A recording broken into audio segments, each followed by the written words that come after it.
It's time to talk the world's game from an American perspective. Presented by Three Lions Pub, you're listening to Two Up Front, where we focus on all things American soccer, from the NWSL, MLS, U.S. national teams, and all the way to the youth levels. Now in the studio, your hosts, Baxter Colburn and Simon Provan.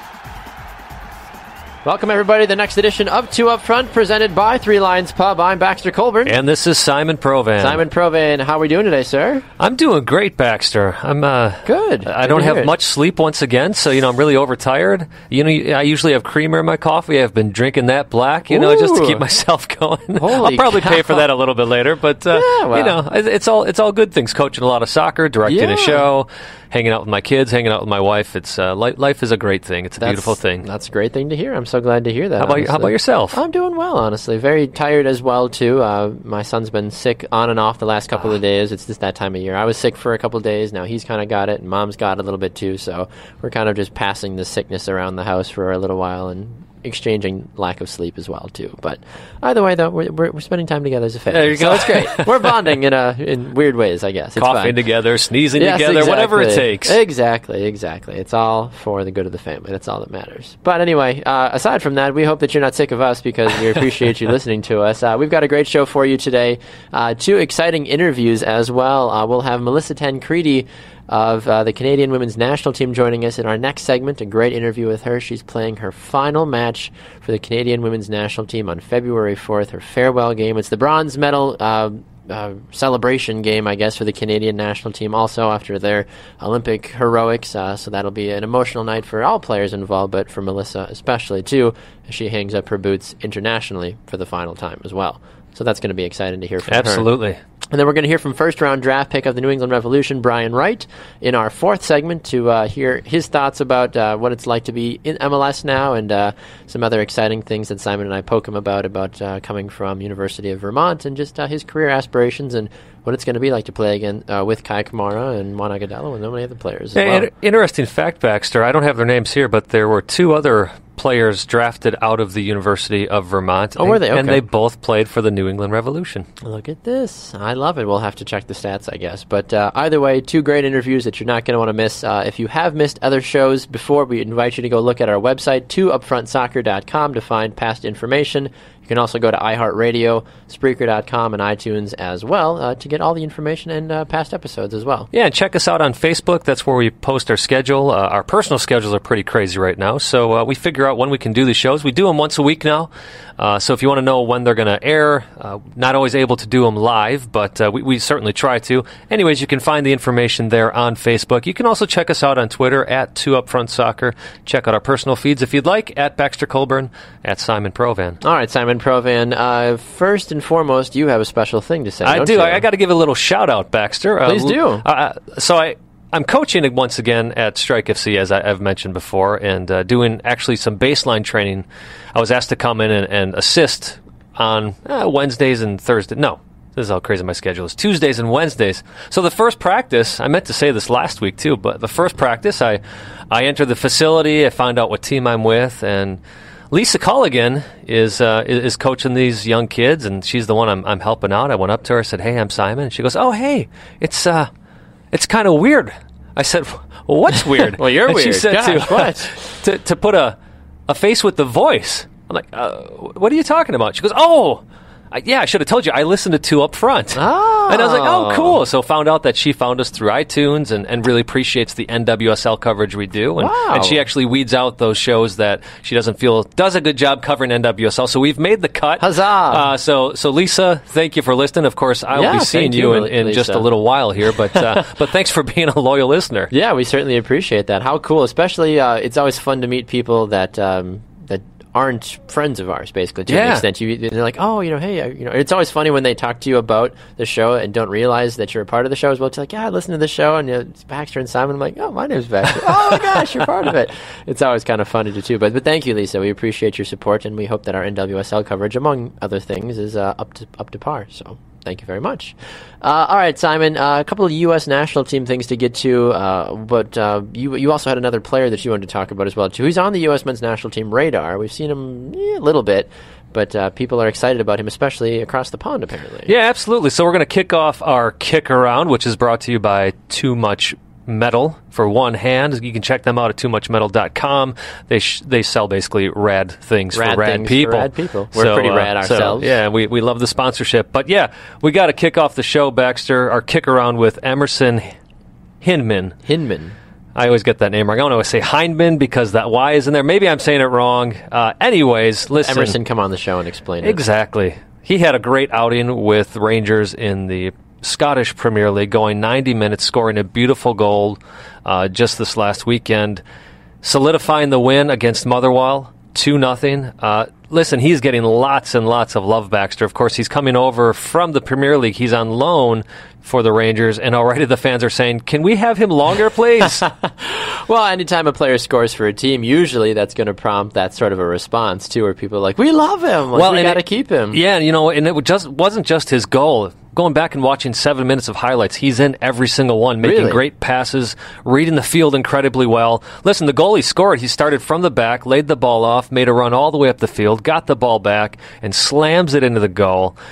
He's only 20 years old. He's an American. You got to believe you're going to see this kid with the U.S. national team sooner rather than later. I certainly hope so, yeah. Especially we've seen other players in the past go through Rangers, also be a part of the U.S. national team as well. Maurice Adu for a while as well was a crucial part of how Rangers' success was, and now to see a guy like Emerson as well make the rounds, I think is spectacular. I didn't realize he was only 20. I've known about him for a couple of years, but I didn't realize he was only 20. I thought he was older. Yeah, he was in the Fulham Academy and actually made his professional debut with Fulham.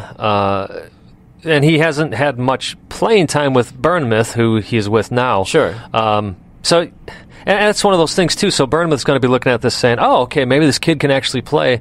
You hate to see him come back to a club like Bournemouth that, continues to struggle or be that lower mid-tier club in the Premier League. And you'd hate to see him sit on the bench there. So why not stay with Rangers if you can? Convince Bournemouth to perhaps sell you there permanently if things continue. I understand it's one game, and we can always get excited, but to make that impression in your first 90 minutes, that's pretty incredible. Yeah, Bournemouth, 14th currently in the Premier League, 7-11-5 overall, 26 points. Did you know that Swansea's not in relegation I did know that, yeah. They had another win. Well, their big one was 3-2 against Liverpool. 21 points currently. Yeah. Bob Bradley's sitting there going, yeah, if only I had the time.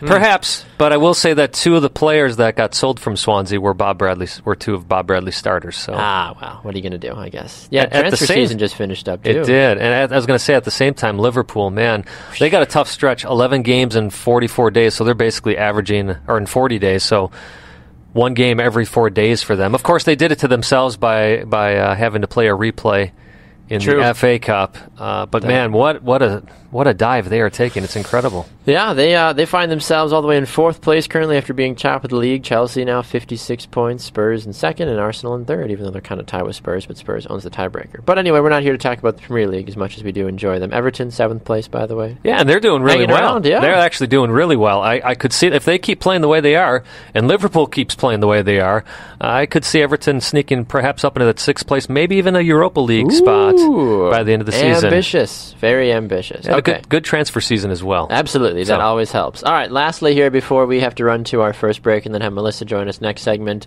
U.S. men's national team tying with Serbia 0-0 a couple of days ago. A lot of people were raving about the play of Darlington Nagbe. As well as they should be. Going for 87 minutes with 2 shots, dynamic play with and without the ball, and it was also good to see a lot of players coming off the bench as well, too. Jose Villafana, who you've been very vocal about and happy about, got 21 minutes during the game. Chris Pontius got some time. Sebastian Legit did very well also, 45 minutes from him. Overall, not a terrible game. You'd like to have seen some goals scored. Nick Raimondo was called into action 3 times.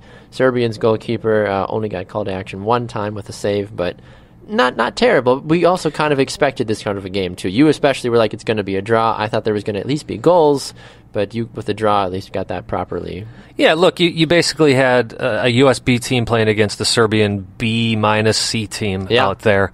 Serbia was blooding some of their younger players as well. Bruce Arena just wanted to knock some of the rust off these MLS players and give some guys who haven't been there in a while a chance to play for the US team. So it'll be interesting to see what happens if Nagbe stays with the team, and then you do have your European players come in soon here in March for World Cup qualifiers. nothing too surprising in this game. As you said, Nagbe was the man of the match, really, for both teams. And perhaps you can be a bit disappointed with Graham Zuzi's play in the back. I'll be honest, I didn't get a chance to see too much of the game as a whole, but I was curious about your thoughts on Zuzi's play. There wasn't too much to see. Yeah, he played 90 minutes. He did. Yeah. Like you said, there wasn't much to be critical about. And to be perfectly honest, Baxter, there's a lot of conversations out there about what happened in the game. There's really nothing I can add to it. Other than I saw the game, as the former NFL coach Denny Green would say, they are who we thought they were. Yeah. That the game was what I thought it was going to be. Yeah. A draw that was, quite honestly, a bit boring. I was very disappointed with the turnout when you know that your market is up for MLS expansion and you can't get a decent amount of people out there in San Diego. Yeah. What does that say? That says a lot, honestly. All right. I think we got to go to a break, don't we, Simon? I think it's about that time, honestly. Yeah, we can talk U.S.-Jamaica later. Yeah, perhaps. They play on Friday. That one's on FS1, 6 p.m. Central Time for those. It's basically an MLS All-Star game. Which is kind of exciting. Yeah. It's cool to see that two nations in CONCACAF being represented by vast majority of MLS players. So, I don't know. It'll be a fun game. We'll talk about it at the end of the show. Yeah. All right, next up, Melissa Tancredi, Canadian women's national team. We'll talk to her, and so much more right after this. It's Two Up Front, presented by Three Lions Pub.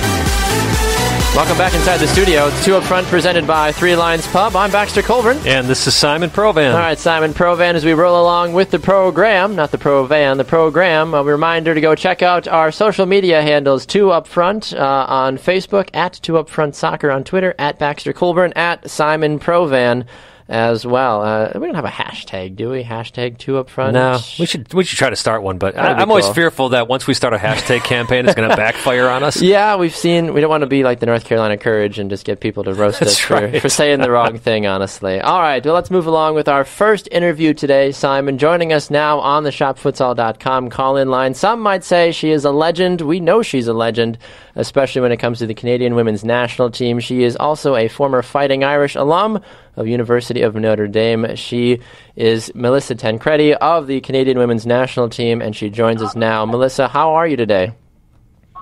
I'm great, thank you. How are you? Doing well. We're excited to have you on the program today. Definitely a very interesting time right now for you, Melissa. You're just a couple of days away from that final international match for the Canadian women's national team. What's going through your head right now? I'm sure you've been asked that question a lot, but how are you feeling? How's the body feeling? How's everything looking going up to the game?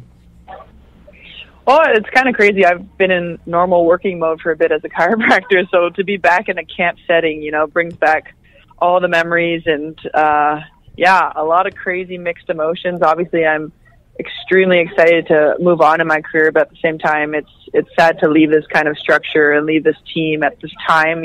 Things are changing for the better, and, I know that we've left it in a better place than, I came onto this team, but to leave the program right now when it's really on its high, number 4 in the world, it's a bit bittersweet. I can certainly imagine that, too. I mean, you've appeared over 100 times with the Canadian women's national team. You scored over 20 goals as well, too. I mean, it really seems that you have been a part of those crucial years, because there were some years, and I know you know this, that the Canadian women's national team, nobody really knew about you. And then there's been this massive surge over the last, I would say, probably 6 or 7 years that everyone's like, holy cow, Canada has it together. And you've obviously been a huge part of that. But what have been some of the things that you've noticed that you've been able to do so well at the national team level? I mean, obviously you've had incredible players around you as well, too, but how has the Canadian women's national team continued to grow so much over the last couple of years? Oh, I think, the funding involved as well has kind of taken us to the next level. The sports science behind it, the staff that we're able to put behind this team, from the head coach all the way down to our mental coach, our nutritionists, our athletic therapists, our physios, just, the supporting staff behind us. But at the same time, we have an infrastructure now where you're kind of guaranteeing players that are able to compete at an Olympic Games at the age of 17 and perform at that level. It's just something that we've never seen in Canada before, that kind of depth. And it's great for to continue the sport in this country and to see. I'm 35-year-old, but we have 16-year-olds that are able to, compete at the same level. Yeah. It's pretty crazy that, that this team's in good hands for the next 10, 15 years. So I think that's a major change for us. Along with that, Melissa, you have played with a number of different clubs and a number of different leagues, all the way back from the USW League, of course, the WPS, NWSL. You've played in Sweden. What's it meant to you to have such a prolonged playing career, and how have you seen the game change over those years? I think it's very important. I'm proud of myself for able to stick in there physically. I feel very, very strong still at my age now. It's just a testament to how I've taken care of my body and the staff around me who have helped me take care of my body at the same time. But, the game's changing. The game's faster. The game's more tactical. It's an exciting time for women's sports, especially women's soccer. The more tacticians that are getting inside women's teams and really changing the look of the game, it's nice to see. And the players itself, we're getting smarter. We're understanding the game better. We're pushing ourselves. Our team, we've had so many different platforms. We can play so many different formations.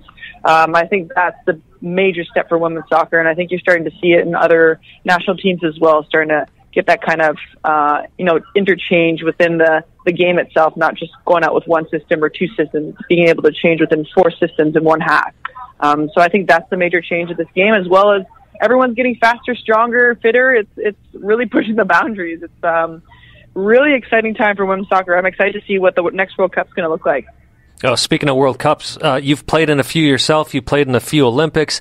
Do you have a personal favorite moment out of your entire career, especially in these international tournaments?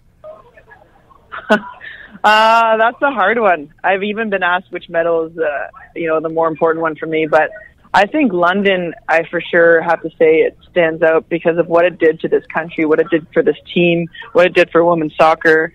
It put us on the map, but at the same time, it grew the sport, in our heritage here in Canada. It's the number one sport for girls in our country. And that to me is exciting. That to me is way more important than getting medals. I think that's what we're going to remember about London and how we captured the hearts of Canadians. I think it was 10.3 million people watched, 10.1 million people watched. Unbelievable. Wow. That game against the U.S., I think, kind of blew up everyone's televisions, and I think that's what kind of, won a lot of people over.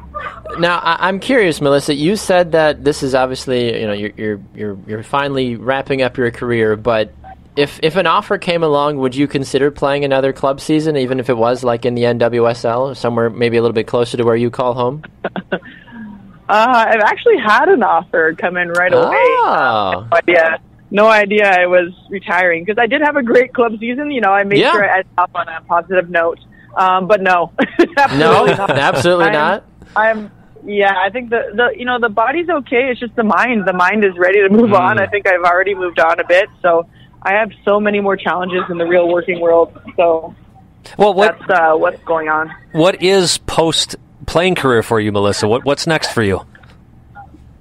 Well, I've started practicing as a chiropractor here in Vancouver. Are you taking new clients? So that I am always. I'm in new clinics right now. Yes, I'm in Gastown and Port Moody. But I'm gonna be, I have bigger and better dreams from here. I want to obviously get back into this team. I think that's going to happen this year. But eventually, I want to, head the medical of a professional sports team, whatever sport it may be. I kind of want to get out of the soccer realm for a bit, just to, push myself and challenge myself in a different manner. But for sure, keeping sports in there and, hopefully growing as a professional in that realm. I kind of know what you mean about taking a break from soccer as well. I've got brothers who've played professionally. I played myself for a long time. I've got two daughters now. My eldest one doesn't play, and I have to admit, the day she said, I don't really want to play, I was kind of relieved of just being able to go, okay, I can stand back from this. My youngest one does play, so, I coach her as well. Which is helpful. Yeah, but I empathize with you with wanting to take a step back from all of it, at least for a little while. Absolutely, yeah. And I don't, for those who want to stay in the sport, obviously good for you. But for me, it's been my life, right, for the past, I'd say, 30 years.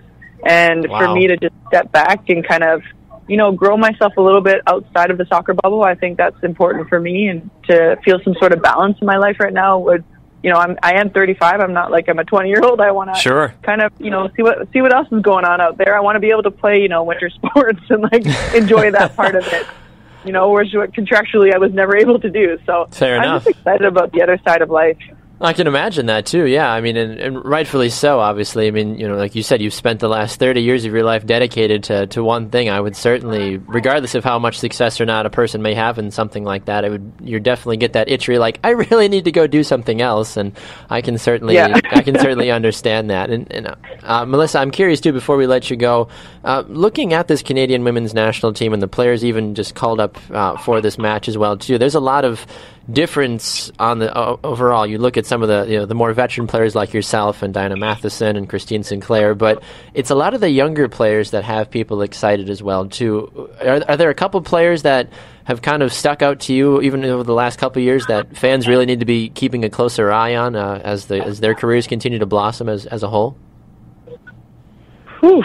It's honestly, to be honest, it's hard to pick out a few because they've all rocked my world. Like, I'm like so surprised. They've really stood out in the past Olympics. But, one of my few favorites, I would have to say, Jessie Fleming. I think, how she grew in the Olympic Games, and we were roommates for a good chunk of time there. So I think we have a special bond there, and I'm really excited to see her career, and what she's already done at UCLA is kind of fantastic. Just to watch her highlight reels of her razzing some people up. But Jessie Fleming, Ashley Lawrence, Kadisha obviously is a mainstay. She's playing like a veteran. You don't even notice that she's a young kid anymore. But then you have Deanne Rose, you have Nichelle Prince, you have Rebecca Quinn. These girls that can really bring it at the next level. So it's good. Janine Becky, I forget they're so young because they honestly play like veterans. So these are all girls that are honestly going to take this country to the next level. Yeah, 100% agree with you on that one. And as you said before, Melissa,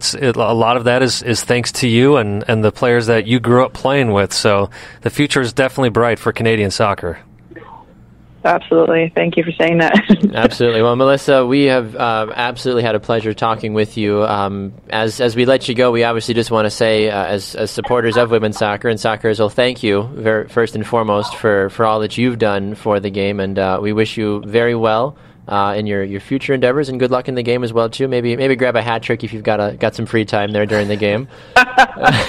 Okay, perfect. Tell coach to give you the full 90 so you can get the hat trick. Be like, Baxter and Simon said. He'll be like, who? I'll be like, don't worry about it. Just let me go. Let me do it. Just do as he said. Yeah, exactly. Yeah. But we're so thankful for you taking the time today, and we wish you all the best, and hope to catch up with you again sometime in the future, and maybe stop by the chiropractor place at time if you got time for us. Perfect. Come on in. Sounds great, Melissa. Thank you so much. We'll talk to you soon. Thanks, guys. There goes Melissa Tancredi of the Canadian women's national team on the shopfutsal.com call-in line. We're going to take a break. When we come back, we've got more in store for you. Yeah, just one thing I wanted to mention, Baxter, that didn't come up in the interview. I don't know if you know this. She holds the record for second fastest goals scored in World Cup history for women, 2007. Wow. 37 seconds. Woo! My goodness, that's why she is a legend. All right, Simon, when we come back, we're going to dive into the NWSL. Paul Riley's got a new job. Well, same job, but he's got a new job. We'll talk about that. Some other exciting news as well, too. Stay with us. It's 2 Up Front, presented by Three Lions Pub.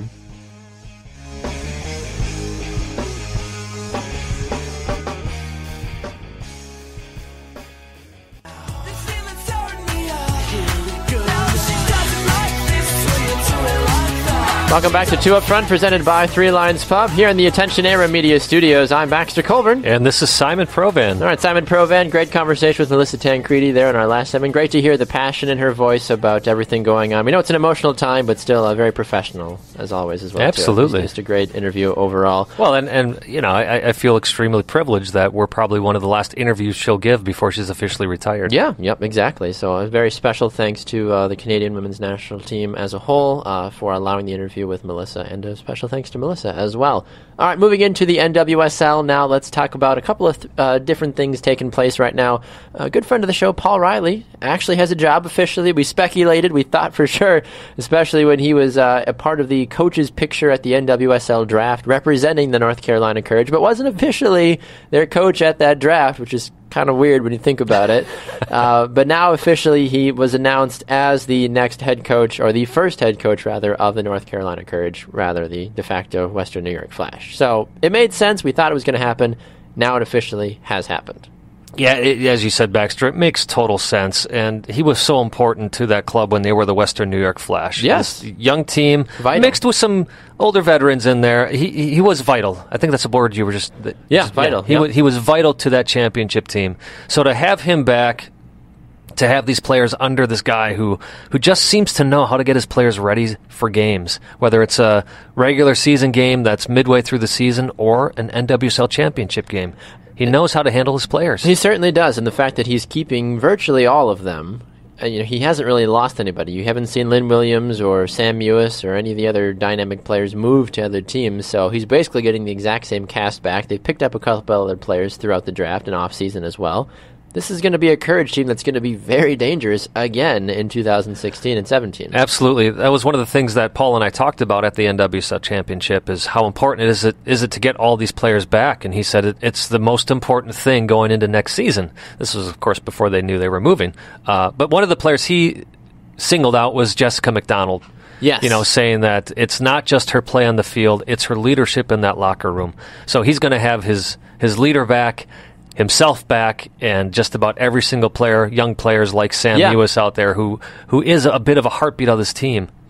And I wonder too, is it weird if you were on the Flash team and you wear your championship shirt around the locker room or just in general? Is it weird to be like, well, you're representing a team that's not us but is us but doesn't exist anymore? Is that, I don't know, would that be weird? I don't think it is. No, I don't think so. Listen, you won a championship, you have a right to wear whatever you want to wear. Exactly. I feel like if I think they get rings as well too for winning the championship, like most major sports do. And if you wear your championship ring, or Paul Riley decides to wear his ring on the sidelines, people aren't going to be like, you coach the Courage now. What are you doing? How many NFL coaches do you see wear rings from former teams that they're now coaching that have nothing to do with it? Well, and it's the fact of life with sports now. It's not like, when I was growing up, I don't know about when you were growing up, but players wanted to stay with the same team their entire career. Yeah. You don't see that much anymore. Now, it's not always because of the players. A lot of times it happens to be with the team trading players. Usually the financial sides, yeah. So for somebody to win a championship with another team and end up somewhere else, that is not unusual. So, of course, you want to sport the rings that you've won. Yeah, I would agree with you on that one. Well, one player that was a part of the Western New York Flash for most of the 2016 season before she got traded was Adriana Leon. Now, Simon, she finds herself back in NWSL. She was traded to FC Zurich in Switzerland. Now she's back. She's part of the Boston Breakers, of course. Who else would she be a part of, right? Well, let's just be clear. It wasn't a trade. She had asked for a release from the Western New York Flash. But yeah, now she's back in Boston, where she started her NWSL career to begin with. Yeah, she's only 24 years old, so she definitely has time on her side.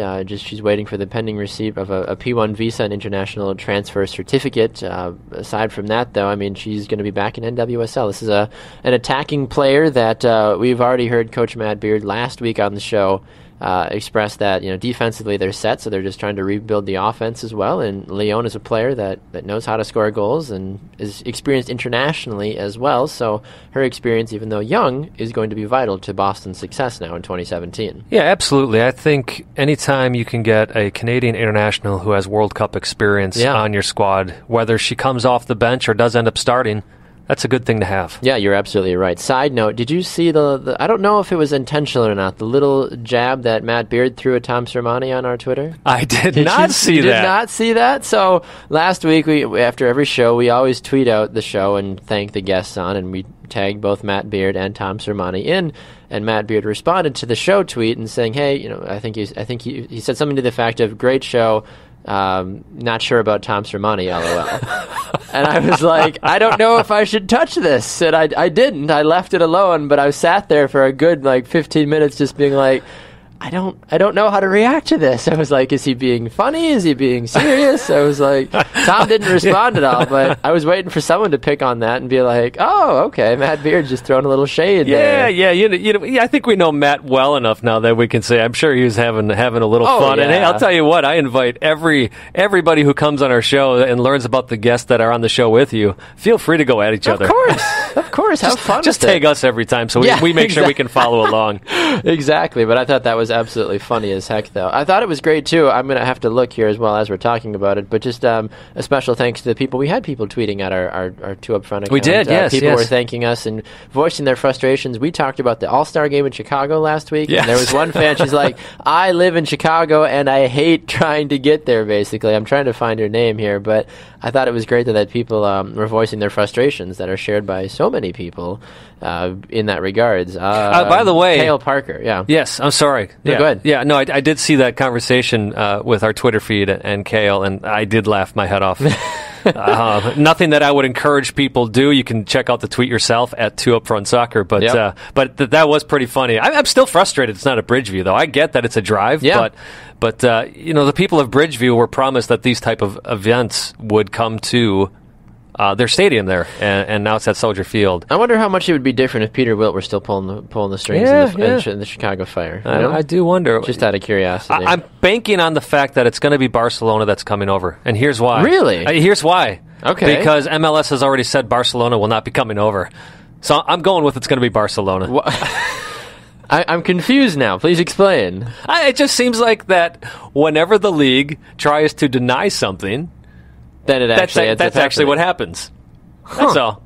So they're like, no, it's not Barcelona. Actually, I don't know if it was officially the league that came out or if it was one of those. Maybe it was Brian Strauss of the of Sports Illustrated who said, "I've got a source that said it's not Barcelona." It's not going to be Barcelona. Which that's actually why I think it will be Barcelona, because anytime you tend to read a source has said, it tends to happen the opposite way. Usually they're like, say it's not them until we get it confirmed, because we don't want to make it seem, because if it falls through, we don't want to be those guys kind of thing. That's funny. I didn't realize that. But that would make sense, though, because you would likely fill Soldier Field if you bring Barcelona and Messi and Suarez and Neymar come. I don't know if all three would come for preseason, but maybe if you get at least in one or two of those guys in, you're going to have a packed house. You will. Absolutely. And then people will be like, oh, and MLS is here too. Hi, guys. Like that, unfortunately. Well, speaking of Barcelona, she's not with Barcelona, but there was an Henri that played at Barcelona. Yes. NWSL has their own Henri. I see the tie. Henri. You got there. I played, see where you're going. Thank you. She's a midfielder for Thorns FC.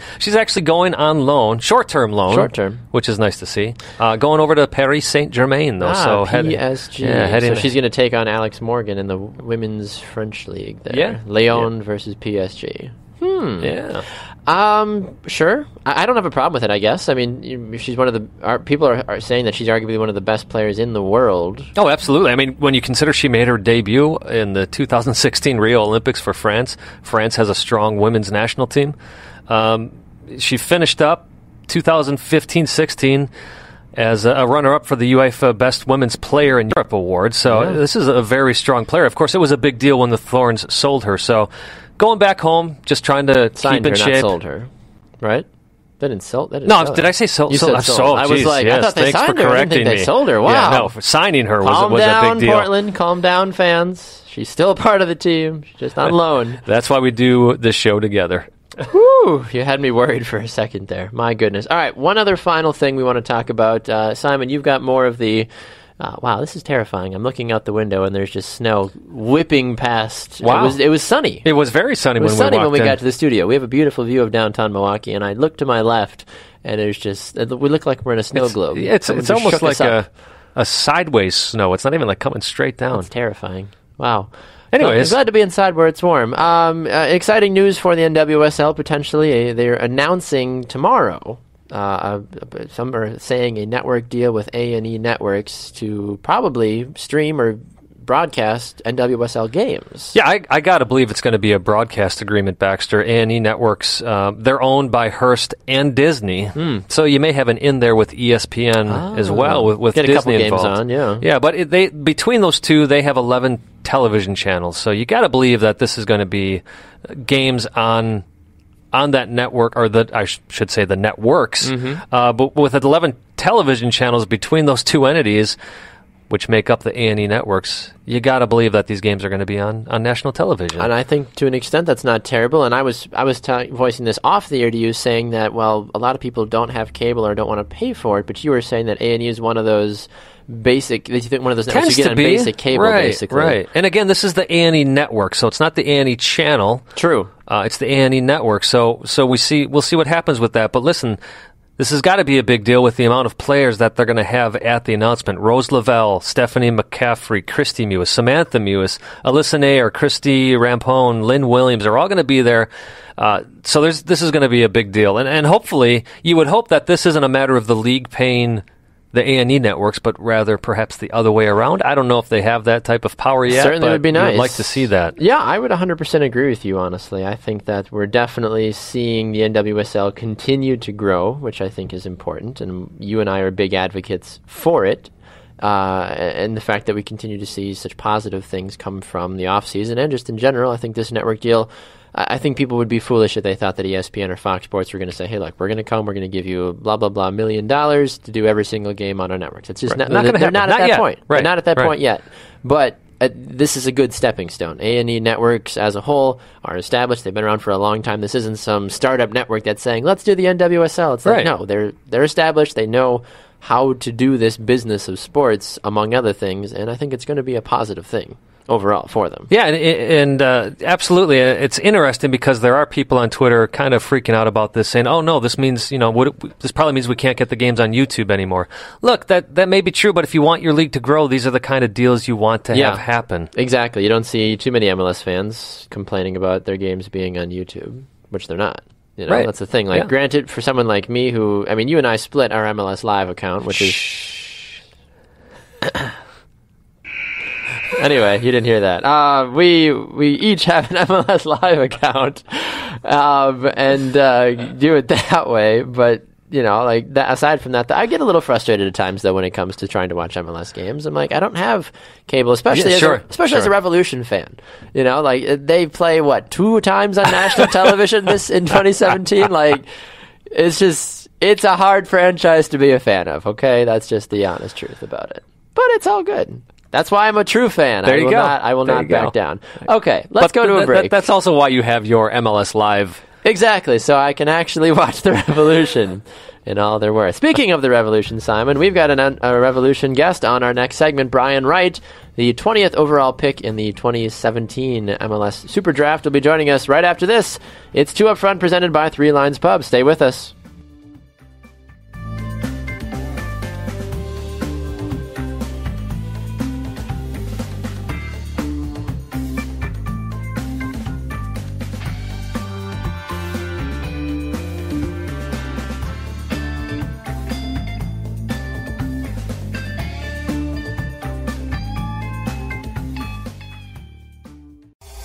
It's a revolution.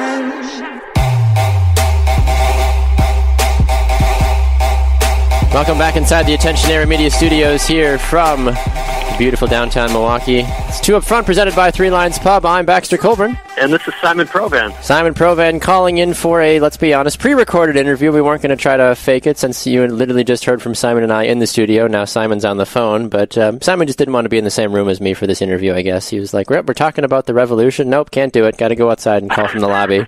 No. It's just your fanboyness. Oh, come on now. Kind of bumps me out of the studio. So. I feel like anytime we talk about the Timbers way more than we talk about the Revolution, I feel like, on the show.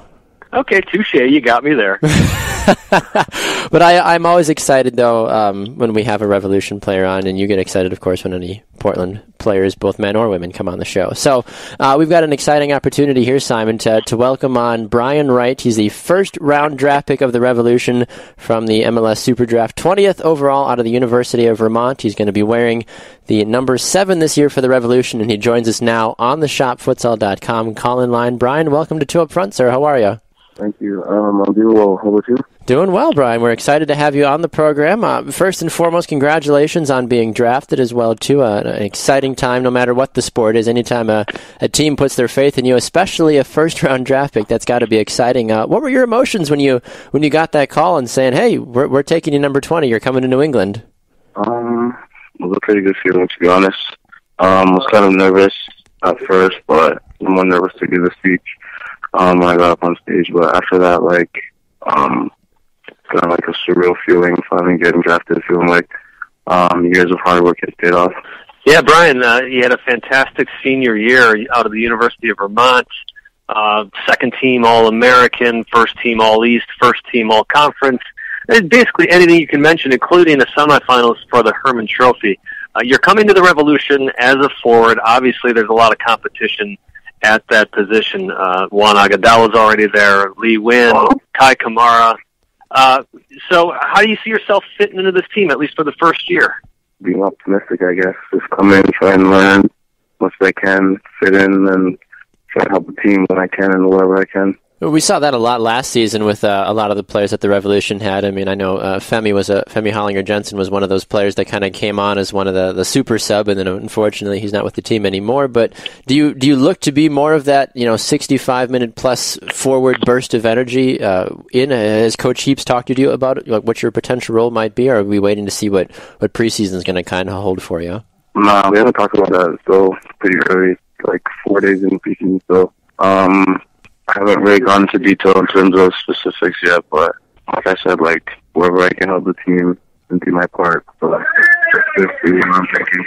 And I definitely agree with you on that one too. Anywhere that you can, obviously, that's what a lot of players want, and that's what coaches want to hear as well too. Like, hey, if I just want a player that's going to be able to help the team, and no matter what, basically, it looks like. I'm curious to know too, Brian, why you chose the number 7 for your jersey number. I know that's always a big deal, especially a first-time professional. Why the number 7, and does it have any significance to you either?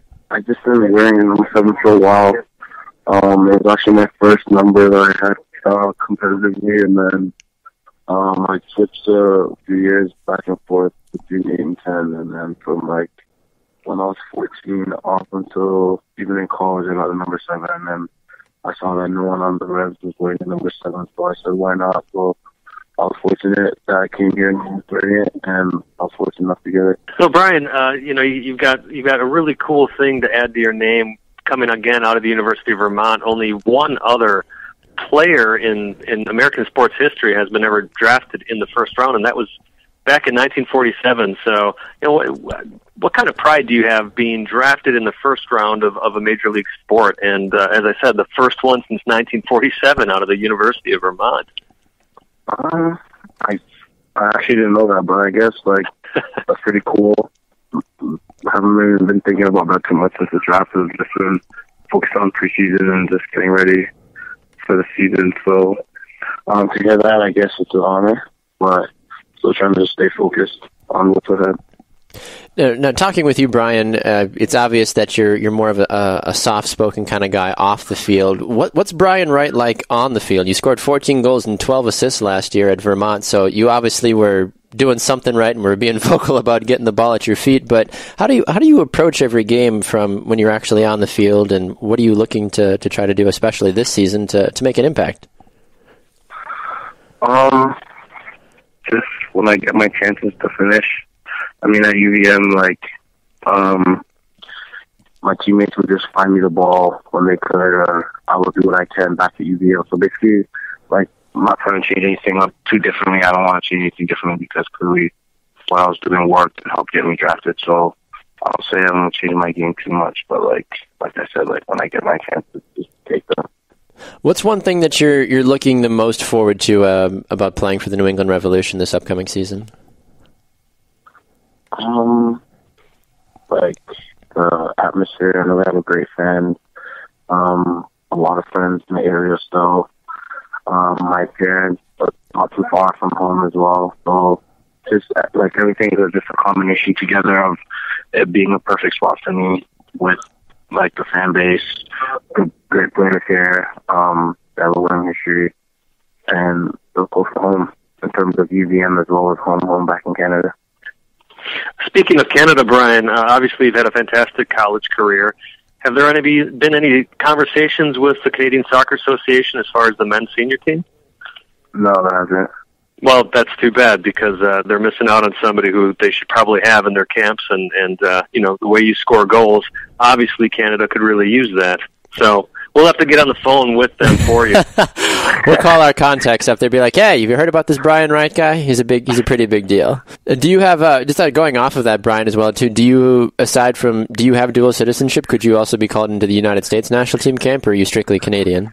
I don't have dual citizenship for America, but most of my parents are Jamaican, so okay. Technically wouldn't be allowed to play for Jamaica, but being Canadian born, I would definitely love to represent my home country at Absolutely. some point or another. And we know that Canada produces a lot of high-quality forwards as well, too. I mean, Simon, you and I have talked about Kyle Aaron on the program numerous times and just the incredible career he's already had to start off and what a young, dynamic forward he can be. Brian, I'm curious, too, from a forward perspective, aside from working with Juan Agudelo and Kai Kamara on a day-in and day-out basis, which are two of, honestly, the very best that you can work with and learn from, When you go into a new league, we hear about this all the time, especially when guys go to the NBA. I'm so excited to play against LeBron, or go to the NFL. I'm excited to play against Tom Brady. Is there players that you're excited to just share the field with and try to prove that you're not just a rookie, that you can actually hold your own against? Yeah, definitely. I don't want to name names, but at the same time, I don't want to, if I go in and I'm all starstruck, then I'm getting distracted from what I'm really there to do. I'm no longer a fan. I'm now a player too at the same level as them. I work just hard, so I deserve to be on the field the same field as them. So, don't want to get caught up in the names of the players that I'll be playing against. And the last question for me, Brian. You obviously, I shouldn't say obviously, but you did sign a contract with MLS before the draft. Did you have any inkling whatsoever that New England was where you would end up? Not per se. I knew that they had been watching me for a little bit from my junior year when we played Boston College in the first round, and they're one of the teams that I met with at the combine.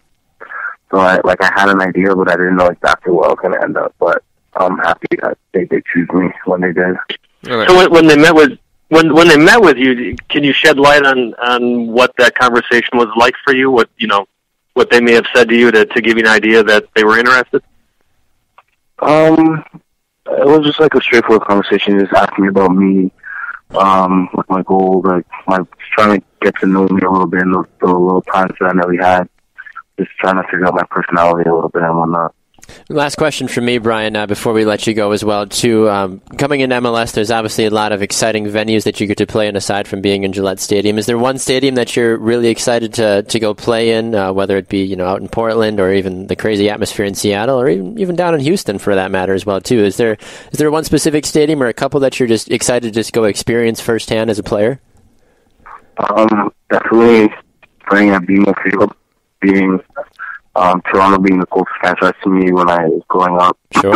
So I have a lot of friends and family back there too that have already been saying that they're going to get tickets to the game. So definitely want to be able to make that trip and get the chance to play on that field. And I definitely understand that as well, too. Well, Brian, we are just absolutely excited for you when it comes to this upcoming MLS season. We wish you the very best of luck, and we'd love to check in with you maybe mid-season as well, too, to kind of see how things are working for you, all right? All right. We appreciate it, Brian. There goes Brian Wright on the shopfutsal.com call-in line. When we come back, we're going to have more exciting action for you. You're listening to Two Up Front, presented by Three Lions Pub. Stay with us.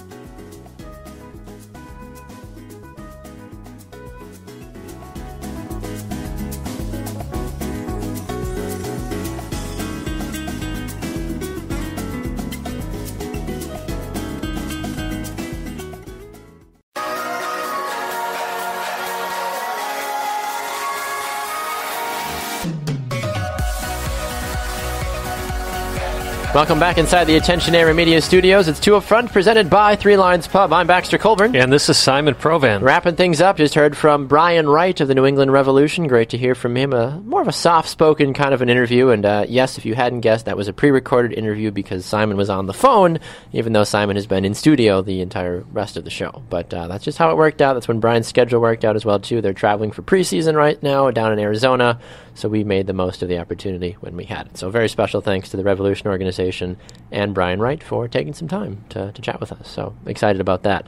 MLS expansion, Simon. It is a huge topic right now. 12 cities submitting bids to be a part of the next 4 teams to help MLS get up to 28 total clubs. Don Garber supposedly says, no, we're good. But we all know he wants to at least push, some have said even to 30.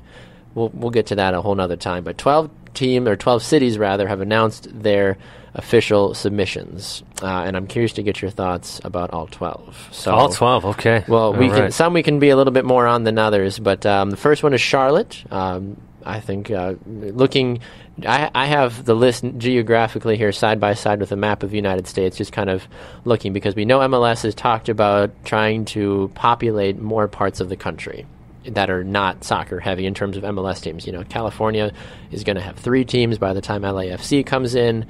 Texas already has 2, and then the upper East Coast is already kind of full in the New England area, New York, all that fun business. So Charlotte is definitely an open spot on the map. The CEO of Speedway Motors Sports is officially helping to submit a bid for that. I don't know much about the city of Charlotte and their passion for soccer, but it's always interesting to see, some might say, a more out-of-the-box city submitted a bid. Yeah, I don't know what to say other than exactly what you said, Baxter. It's hard to judge that one. It's kind of out of the blue. We don't know what it's like in Charlotte, especially considering, jumping the gun here, the bid that's the same, a bid that's in the same state, the Raleigh Durham. Yeah. And that is with history there, right? You've got FC North Carolina there now. You had the Carolina Railhawks, which is rebranded now into FC North Carolina. Yep. To me, that one makes more sense because you at least have a foundation. Team That's there right. Too. Yeah. Yep. So that one, I can't imagine they're going to take 2 teams from the same state. So, on the surface, and that's what's so hard about this conversation for me. We don't really know what all the the money that's involved here, what all the political looks are like in each city. I mean, that's a big part of this. You're absolutely right. Yeah, I think one city that I would definitely be on board with is Nashville. That's one of the teams that have submitted a bid. I think Nashville, we've seen a lot of national team games, men's and women's, played in Nashville, and it's always been a huge success anytime the teams have gone there. Indianapolis is another big one. Let me just jump in, though. The crucial thing about Nashville, though, is they don't have a stadium plan just yet. They're still trying to work one out. So, which is a big part of it. That's a huge part of it, yeah. Indianapolis, I love the fact that Indy 11 has been so successful. They've got a gorgeous stadium rendering. Yes, they do. But look, they've tried to get a stadium downtown before as well, and they've met big-time opposition to that. I'm actually, let me just say, I am totally in favor of not making taxpayers pay for stadiums anymore.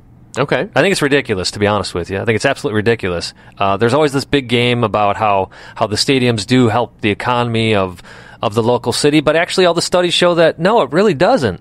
Most of the jobs that come in are during the construction phase, so you're talking about temporary jobs, and that's it. Interesting. Okay. I didn't realize that. That's certainly a good thing to know, especially when you're looking at expansion. Absolutely. Overall. Looking at some of the other ones here quickly, you've got Detroit. We know that Detroit is under a lot of opposition in general because Detroit City FC, the NPSL team, although it might be, some might say, 4th division, still draws exceptional crowds, and people are kind of saying, we don't really want an MLS team here. No, again, here in Detroit, that the land that they want was earmarked for a new jail, and the city has recently announced that they're going to try to restart that project. So if that happens, again, no stadium. Yeah, exactly. And this one is saying that they're going to try to be in the heart of Detroit's sports and entertainment district. I'm not exactly sure where that is. I didn't realize Detroit was still entertaining or sporty. Phoenix, that's another one. Newest one. A lot of MLS teams go to Arizona for preseason, so some might say, well, yeah, that makes sense. If MLS is always there anyway in the offseason, why not put a team there? Hot. It's very hot. It's not just Houston hot. It is. I mean, 120 degrees, 110 degrees. What do you do on a day like that? Their stadium rendering is beautiful. It looks like they would have it covered at least, allowing natural light to have natural grass. But I just, I just don't know how you make it work in Phoenix. I would agree with you on that one. They will have one thing that they maybe have going for them is the USL side. Phoenix Rising is coached by longtime MLS manager Frank Yella. Very true. So there's that going for him. St. Louis, we've talked about this in the past before. They've got an opportunity to put a stadium in that beautiful downtown area of the St. Louis region. It would be a good little derby going between SKC and the Fire, and even the Crew as well. Too, those 4 teams kind of in that pocket. And Minneapolis, I guess, with United as well, kind of there also. I'm not opposed to St. Louis. I kind of like St. Louis. No, their biggest thing again is they're looking for taxpayer money for their stadium, which has already been shot down. True. I think it'd be great to have a team in the heart of the country, in a city that has such a great history of soccer. I mean, you just look at that historic 1950 1-0 win over England. A lot of those guys came from St. Louis on that team. So I do like the idea. I just don't know if it's really going to happen. Briefly with some of the other ones, you already talked about the Raleigh-Durham bit. We've talked about San Antonio on the show before. I like it. I really like it. Spurs Sports Entertainment, they already own San Antonio FC. I've heard nothing but rave reviews. And they have put their money where their mouth is. They had told the city, we will get an MLS team. If we don't, we owe you, I think it's something like $20 million. Yeah. So they believe in their product. And the San Antonio, used to be the Scorpions, now it's, I think, San Antonio FC or FC San Antonio. Yep. Still doing really well at the gate. The beautiful, small, 8,000-seat stadium. It's beautiful. They're My primed goodness. and ready. I have a friend that works, or an intern with them, and just to see some of the pictures that she would post and stuff about the stadium, and even game time, I'm like, this stadium is beautiful. These people are very passionate. And it's not on top of Houston or Dallas. So Texas is big enough that you can have 3 teams. Absolutely. And not feel like you're on top of each other, which I think is what California might run into if now Sacramento, who has also put in a bid, gets one of Listen, I am all for Sacramento, though. They've been doing things right for years. However, Baxter, this is really curious what's going on with Sacramento. Apparently, the Republic FC, Sacramento Republic FC, may not be part of this bid. Oh. It sounds like their owner, Mr. Nagel, actually may have submitted a bid without the Republic being a part of that. Ah, boy. So, interesting. The Republic just issued a statement. I know we're running short on time, but I want to read this. We are just as surprised as our fans to hear that various news outlets are reporting that a bid was submitted to MLS for Sacramento, which does not reference Sacramento Republic FC. If these reports are true, this is deeply troubling to us. This journey has always been an endeavor to elevate your team, Sacramento Republic FC, to MLS. If the bid submitted yesterday by Mr. Nagel did not include Sacramento Republic FC, it was in violation of our agreements and without our authorization, and we will take this up with the appropriate parties immediately. We want to thank all of you, blah, blah, blah, blah. This is, always will be your team. Wow. Trouble in Sacramento. Definitely sounds like it. And then very, very quickly, Cincinnati, and then also that Tampa, Fort Lauderdale area as well, too. Cincinnati was a flash in the pan this last season. I think they need to be much more established before they can consistently bring in. I mean, that's great that you have, 30-some thousand people come to every single home game. That's awesome. Great. Huzzah. Do it for 3 or 4 years, and then let's have a conversation. And then Tampa Bay, Sacramento has. Exactly. And then Tampa Bay is trying to say, "Hey, look, we had the Rowdies. We know MLS kind of used to be here, but there's certainly a possibility for it." The stadium looks weird. We've talked about the stadium. It's like they're missing half a stadium. Yeah. Sorry, no go for me. Yep, exactly. And then San Diego also was a possibility. So. Yeah, and that's all because the Chargers left. And San Diego's just... It worked great in Seattle when the Supersonics left. It could work in other places. I'm just not sold on San Diego yet, Baxter. Yep, and I will give you about 50 seconds to tell me about the U.S.-Jamaica game. U.S.-Jamaica. So as I was talking about, this looks more like an MLS All-Star game than anything, which is great. Jamaica has 7 MLS players on the team, of course. Blake is one of those players, but also O'Neal Fisher, Omar Holness, Kamar Lawrence, Elvis Powell, who, of course, I'm a big fan of being from the Timbers, Javon Watson, and Romario Williams. They're all basically expected to play a big role in this game. I think we're going to see a much more fast-paced game than we saw against Serbia. This one could be fun. It could be sloppy. Who knows? But I imagine we're going to see 3 or 4 goals in this one. Yeah, I would agree with you on that one. Score prediction? Let's go 2-1 Jamaica. I had Jamaica winning this game as well, too. I think there will be goals, and like you said, fast-paced, so we'll definitely have to see what happens. We have had a fantastic show today. A very special thanks to all people that joined us. A special thanks to Brian Wright of the Revolution and Melissa Tancredi as well of the Canadian Women's National Team.